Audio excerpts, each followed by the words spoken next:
నుంచి సునీల్ యాదవ్ గారు కూడా జాయిన్ అవుతారు. బీఆర్ఎస్ నేతలందరూ హరీష్ రావు గారిని, పాడి కౌశిక్ రెడ్డిని అరెస్ట్ చేయడంతో వారికి సంఘీభావంగా వెళ్లడంతో పోలీసులు వాళ్ళందరినీ కూడా అరెస్ట్ చేశారు. మేబీ ఫోన్ లైన్లో మనకు త్వరలో అందుబాటులో వచ్చే అవకాశం ఉంది. అక్కడ అప్డేట్స్ కూడా చూద్దాం. పశుపతి గారు నమస్కారం.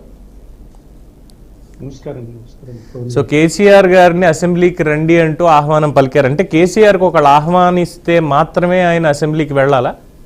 10 ఏళ్ల పాటు ముఖ్యమంత్రిగా పనిచేసినటువంటి వ్యక్తి, ఎమ్మెల్యేగా, మంత్రిగా గతంలో ఉమ్మడి రాష్ట్రంలో పనిచేసినటువంటి వ్యక్తి, రాజకీయాల్లో దాదాపుగా 35-40 ఏళ్ల నుంచి ఉన్నటువంటి వ్యక్తి, ఆయనకి ఎప్పుడు వెళ్ళాలి ఎప్పుడు వెళ్ళకూడదు తెలియదు. అంటే అధికారం పోయింది కాబట్టి నేను వెళ్ళను, మా వాళ్ళు చూసుకుంటారు అని వదిలేయడమేనా? ఓకే, ముఖ్యంగా ప్యానెల్లో ఉన్నటువంటి మిత్రులు, మీ బీఆర్కే వీక్షకులకు గుడ్ ఈవినింగ్.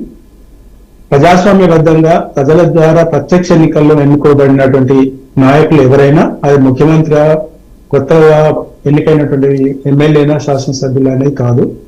ఇది బాధ్యతాయుతమైనటువంటి ఎన్నికల్లో గెలిచిన వ్యక్తులు ఒక నియోజకవర్గానికి రిప్రజెంట్ చేస్తున్నప్పుడు లక్షలాది మంది నియోజకవర్గ ప్రజల యొక్క ఆకాంక్షలు, ప్రజల యొక్క అవసరాలు, ప్రజల యొక్క స్థితిగతులను ప్రభుత్వానికి చేరవేసే విషయంలో అది శాసనసభలు బాధ్యతాయుతంగా ఈ ప్రజాస్వామ్యంలో మెలుగుకోవాలి. అందులో ప్రధానంగా గతంలో ఒక 4 దశాబ్దాల సుదీర్ఘ చరిత్ర ఉన్నటువంటి కేసీఆర్ గారు 2 దఫాలుగా ముఖ్యమంత్రిగా చేసినటువంటి వ్యక్తికి మనం చెప్పాల్సిన అవసరం లేదు, ఆయనకు అన్ని బాధ్యతలు తెలుసు.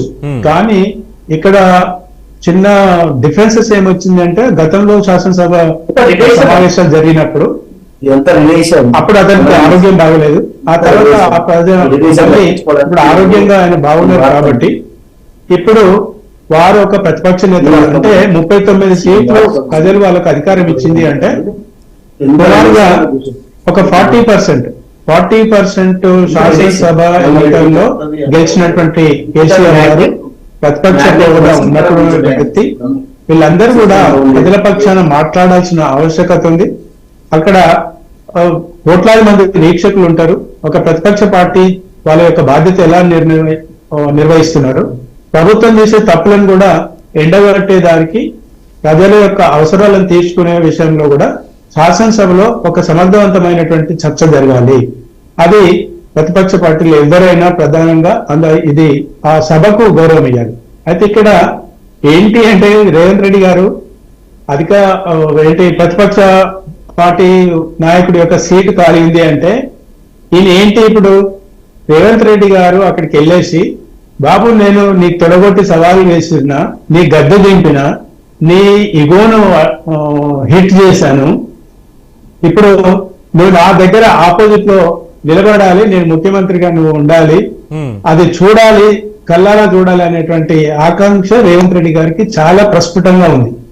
గతంలో కేసీఆర్ గారు యశోద హాస్పిటల్లో ఉన్నప్పుడు ఈయన స్వయంగా వెళ్ళి కలిశారు. అవును, అయితే కలిసి అతను రాధాకృష్ణ గారు ఇంటర్వ్యూ చేసినప్పుడు ఏమన్నారంటే, ఒక మాట అన్నారు ఆయన, అంటే ఒక బాధ్యతగా ఎన్నో విషయాలు మాట్లాడుకున్నా, ఎన్నో తిట్టినా, ఎన్ని చర్చించినా కూడా యశోద హాస్పిటల్కి వెళ్ళి పరామర్శించవచ్చు, చూడండి, రేవంత్ రెడ్డి గారిని అప్రిషియేట్ చేయాలి.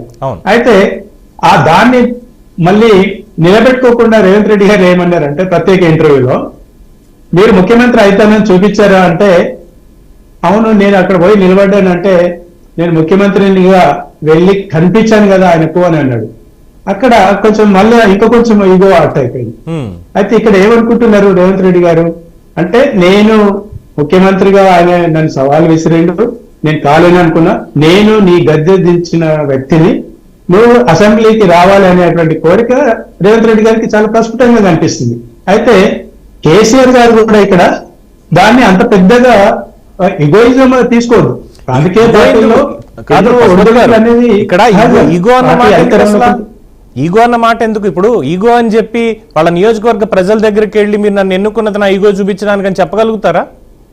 చెప్పలేదు. అందుకే అంటున్నాడు కేసీఆర్ గారు కూడా అవన్నీ దేశాలకు వెళ్లకుండా, అది అంటే ఆ డిఫరెన్సెస్ ఉండకుండా ఆయన కూడా ఒక గౌరవంగా సభకు వెళ్ళాలి. ఆ ప్రజల పక్షాన 39 నియోజకవర్గాలకు ఎమ్మెల్యేలు వీళ్ళ పార్టీ నుండి గెలిపోయినారు, వాళ్ళందరికీ కూడా ఆయన బాధ్యత ఉండాలి. అది తప్పకుండా ఆయన ప్రశ్నించవచ్చు. ఒకవేళ ప్రభుత్వం మంచి చేస్తే హర్షించవచ్చు. అది ఒక మంచి వేదిక. ఇప్పుడు నేను ఒక టీవీ మాట్లాడుతున్నాను, నేను మీ ఛానల్ ద్వారా నేను మాట్లాడుతున్నప్పుడు నేను మాట్లాడేది ఒక 50,000 మంది వీక్షకులు చూస్తారు నేనేం చెప్తున్నాను. అది నేను ఒకటి వ్యక్తిగతంగా మాట్లాడితే ఒక 500 మందో 5 మందో చూస్తారు. అవును. So this is the best platform for the assembly అనేది సమావేశాలు. అది బాధ్యతాయుతంగా, అది ప్రజా పాలనకు ఉపయోగకరంగా, ప్రజలకు అర్థవంతమైనటువంటి ఆలోచన విధానమైనటువంటి పరిపాలన ఇవ్వాలి అనుకున్నప్పుడు, ప్రజల పక్షాన కొట్లాడుతుంది అన్నప్పుడు వాళ్ళే హర్షిస్తారు, వాళ్ళు చూస్తారు. అయితే ఇక్కడ ఏమైతుంది, రేవంత్ రెడ్డి గారు ఒక జిమ్మి కాదు. అంటే రేవంత్ రెడ్డి గారు కూడా మాటకారి, ఆయన టైం టు టైం డిఫరెంట్ ఎరవేస్తుంటాడు.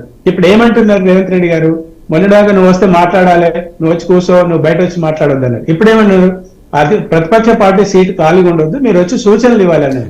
రెండింటికి అర్థం అదే ఉంది కదా. అంటే ఎంత వెటకారం అనుకున్నా, ఎంత గిమ్మిక్ అనుకున్నా, రెండింటికి మీనింగ్ ఒకటే కదా. ప్రతిపక్ష సీట్ ఖాళీ ఉంది,